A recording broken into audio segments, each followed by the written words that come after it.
So while the children swam and played and splashed the water at each other, Wilbur amused himself in the mud along the edge of the brook, where it was warm and moist and delightfully sticky and oozy. Every day was a happy day, and every night was peaceful. Wilbur was what farmers call a spring pig, which simply means that he was born in springtime. When he was 5 weeks old, Mr. Arable said he was now big enough to sell and would have to be sold. Fern broke down and wept. But her father was firm about it. Wilbur's appetite had increased. He was beginning to eat scraps of food in addition to milk. Mr. Arable was not willing to provide for him any longer.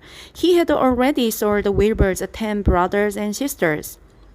"He's got to go, Fern," he said. "You have had your fun raising a baby pig, but Wilbur is not a baby any longer, and he has got to be sold."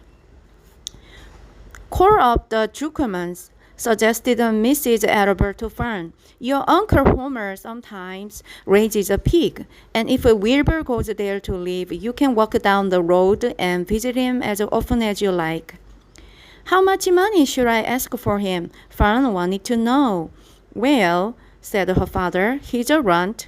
Tell your Uncle Homer you've got a pig yourself for $6 and see what he says." It was soon arranged.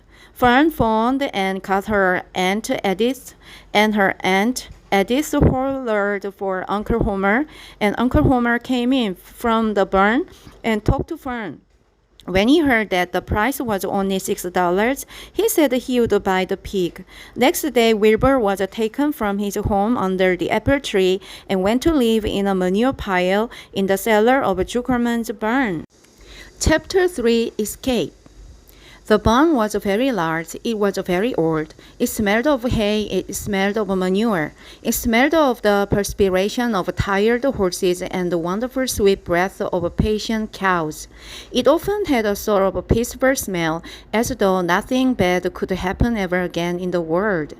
It smelled of grain and of harness, dressing, and of axle grease, and of rubber boots, and of new rope. And whenever the cat was given a fish he had to eat, the barn would smell of fish, but mostly it smelled of hay, for there was always hay in the great loft up overhead.